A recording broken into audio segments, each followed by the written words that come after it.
Hello বন্ধু, ভালো আছেন? কুইন বেঙ্গলি কিচেন থেকে বলছি বন্ধু। আমি পর্তুগিজ কুরমা করব। আমি হাফ চামচি হলুদ দিলাম,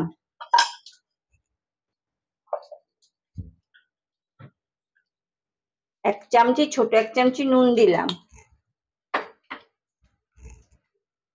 2-3টে কাঁচা লঙ্কা কুচি, আর আদা এরকম গোল গোল করে কেটে নিতে হবে, এরকম গোল আদা কুচি, আর বড় 2টো পেঁয়াজ কুচি,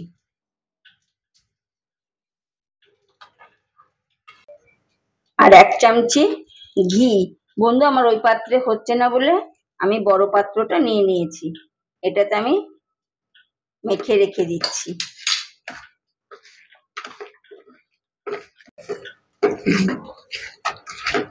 ভালো করে বন্ধু এরকম মেখে নিতে হবে, এরকম পুরো ম্যাগনেটটা খুব যেন ভালো হয়, ঘি সারা যেন মাংসে সবকটা মাংসের মধ্যে লেগে যায়। এবার আমি এই পাত্রেতে আবার রেখে ঢাকা দিয়ে আধা ঘন্টা রেখে দিচ্ছি।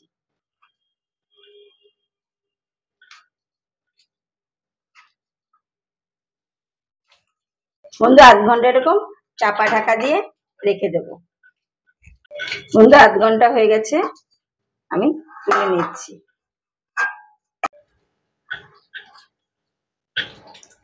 বন্ধু, পুরো 50 গ্রাম ঘি দিতে হবে, এটা বেশি দিলে আরো ভালো হয়। আমি পুরো 50 গ্রাম ঘি দিয়ে দিলাম। একটা গোটা পেঁয়াজ কুচানো দেবো, এটা বাদামি করে ভাজা হবে, পেঁয়াজটা পুরো বাদামি কালারে আসবে, তখন আমি বাদবাকি মশলা দিয়ে দেবো। বন্ধু, আমার পর্তুগিজ কুরমাটা যদি ভালো লাগে বন্ধু, অতি অবশ্যই একটা সাবস্ক্রাইব কমেন্ট করে দেবেন। আমার নতুন বন্ধুরা আমার চ্যানেলটা সাবস্ক্রাইব করে রাখবেন।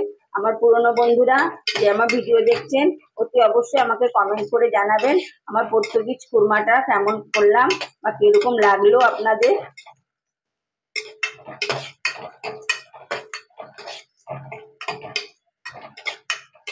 ব্রাউন কালার হয়ে গেছে, এবার আমি 1 চামচি জিরের গুঁড়ো দেব,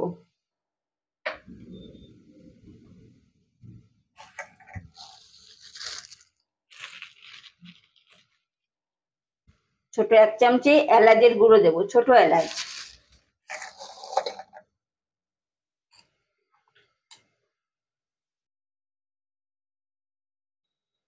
ছোট 1 চামচি দারুচিনির গুঁড়ো দেব,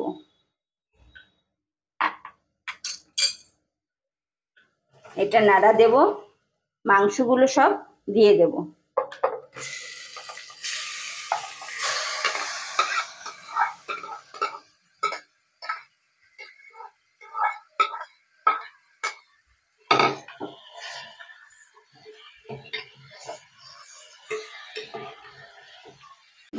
বন্ধু, মাংসের জল যে বেরোয় সে জল থেকে পুরো ঘি আলাদা হয়ে যাবে।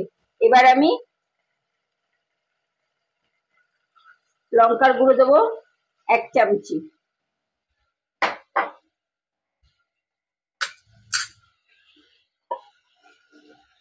ছোট হলুদের গুঁড়ো দেবো 1 চামচি, স্বাদ মতন নুন দেব।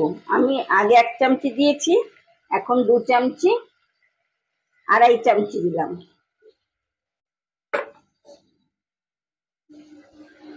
রসুন পেস্ট দেব 1 চামচি, বড় 1 চামচি। এবার এটা আমি কষাতে থাকবো গ্যাস কম করে।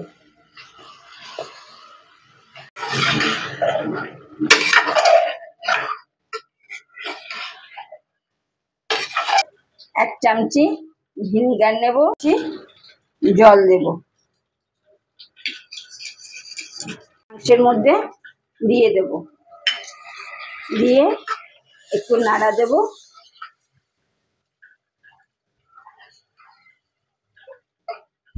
দু কাপ উষ্ণ গরম জল দিয়ে দেব,